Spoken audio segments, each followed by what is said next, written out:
بسم اللہ الرحمن الرحیم۔ السلام علیکم تمام دوستوں کو آج کے ولاگ میں خوش آمدید کہتے ہیں۔ آج ہم بات کریں گے کہ ہمارے بہت سے کاشتکار دوست جب گندم کی فصل اپنے ریتلے رقبے میں کاشت کرتے ہیں، ایسے دوست جن کا رقبہ ریتلا ہوتا ہے، جب وہ وہاں پہ گندم کی کاشت کرتے ہیں، جو گندم کے سیڈ کی جرمینیشن ہوتی ہے وہ بہت کم ہو رہی ہوتی ہے۔ وہ کیا وجہ ہوتی ہے کہ سیڈ کی جرمینیشن کم ہوتی ہے، اور کس طریقے سے ہم اگر وہاں پہ گندم کی کاشت کریں تو ہماری جو سیڈ کی جرمینیشن ہے وہ بالکل ٹھیک ہو، اس چیز کے بارے میں آپ دوستوں کو انفارمیشن دے رہے ہوں گے۔ جن دوستوں نے ہمارے چینل کو سبسکرائب نہیں کیا کر لیں تاکہ نیکسٹ آنے والی انفارمیٹیو ویڈیو آپ کو ملتی رہے۔ جیسے کہ آپ سب جو جانتے ہیں کہ ہم جو گندم کی فصل زیادہ تر کاشت کرتے ہیں وہ 3 میتھڈ ہوتے ہیں جس سے ہم گندم کی کاشت کرتے ہیں۔ ایک ہے ڈریل والا میتھڈ، دوسرا ہے چھٹے والا میتھڈ یعنی جسے ہم گپ چھٹ کہتے ہیں، اور جو تیسرا ہوتا ہے کہ ہم خشک زمین کے اوپر بیج چھٹا کر کے اوپر سواگا پھیرتے ہیں، پھر اس کے بعد فیلڈ کو پانی دیتے ہیں۔ تو جو ریتلی ہماری زمین ہوتی ہے، بیسیکلی کیا وجہ ہوتی ہے کہ جس کی وجہ سے وہاں پہ گندم کی جو جرمینیشن ہے وہ کم ہو رہتی ہے۔ ہمارے دوست سے غلطی کر ہوتے ہیں، وہ کیا کرتے ہیں، جو ریتلی زمین ہوتی ہے وہاں پہ جو سوئنگ کر رہے ہوتے ہیں گندم کی، جو گندم کاشتکار ہوتے ہیں وہ گپ چھٹ کے ساتھ کاشت ہوتے ہیں۔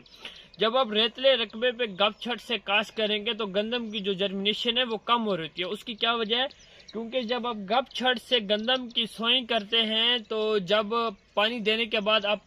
فیلڈ کے اندر بیج کا چھٹا کرنے لگتے ہیں تو ریتلا رقبہ ہوتا ہے، اس کے پورز زیادہ ہوتے ہیں، جس کی وجہ سے جو پانی کی لیڈ ڈاؤن ہوتی ہے یعنی زمین کے اندر پانی جلدی چلا جاتا ہے، اور پھر آپ چھٹا کرتے ہیں وہاں پہ پانی بھی بہت کم ہوتا ہے، اور پھر تھوڑی دیر بعد ہی آپ کے فیلڈ میں پانی بھی ختم ہو جاتا ہے۔ اور پھر جو ریت ہے اس کی ایک خصوصیت ہے کہ وہ ہیٹ کو جلدی ایبزارب کرتی ہے، یعنی وہ ہیٹ اس کے اندر جلدی جب افیکٹ کرتی ہے تو ریت ہمیشہ جلدی گرم ہو جاتی ہے، تو آپ کی زمین وہ جلدی 1-2 دن کے اندر ہی خشک ہو جاتی ہے۔ جلدی خشک ہونے کی وجہ سے جو آپ کا سیڈ ہوتا ہے اس کو وقت پہ جو نمی ہوتی ہے، موئسچر ہوتی ہے، صحیح حالت میں نہیں ملتی، جس کی وجہ سے سیڈ کی جرمینیشن صحیح نہیں ہوتی۔ دوسرا جو میتھڈ یوز کرتے ہیں وہ دوست جو یوز کر رہے ہیں وہ کرتے ہیں رونی والا میٹر، یعنی اگر آپ کی زمین جو سینڈی سوئل ہے اس کے اندر وتر ہے تو وتر پہ اگر آپ گندم کی فصل کاشت کر رہے ہیں تو گیلی حالت میں کریں، یعنی جو ریتلا رقبہ ہے وہاں پہ زیادہ گیلا ہو تو باقی جو آپ کی زمین ہوتی ہے اس کی نسبت جو آپ کی ریت والی زمین ہوتی ہے اس کے اندر جو موئسچر ہے، جو نمی ہے وہ زیادہ ہونی چاہیے، تو آپ اپنی فصل کو کاشت کر لیں تو اس کی جرمینیشن ٹھیک ہو جاتی ہے۔ اگر تھوڑی سی بھی آپ خشک کر لیں یا جیسے دوسری ہم عام طور پہ زمینیں تیار کرتے ہیں، اگر اس حالت میں آپ تیار کریں تو اس کے اندر بھی آپ کی جو جرمینیشن ہے وہ کم ہو رہی ہے۔ اب میں جو آپ کو میتھڈ وہ بتانے لگا ہوں جس سے آپ کی جو گندم کی جرمینیشن ہے وہ بالکل ٹھیک ہوگی۔ آپ نے ایسے کرنا ہے کہ اپنی زمین کو پہلے خشک حالت میں تیار کر لینا ہے۔ اگر آپ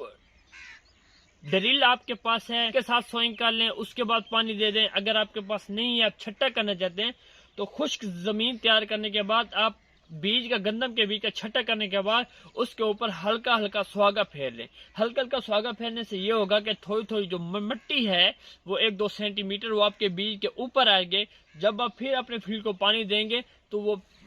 جو ہے وہ جو آپ کا گندم کا بیج ہے وہ نمی کے اندر رہے گا، کیونکہ اوپر اس کے اب مٹی آ چکی ہوگی، تو جب بیج زیادہ نمی کے اندر رہے گا تو پھر اس کی جو جرمینیشن ہے وہ بہت اچھی ہوگی۔ اس طرح امید ہے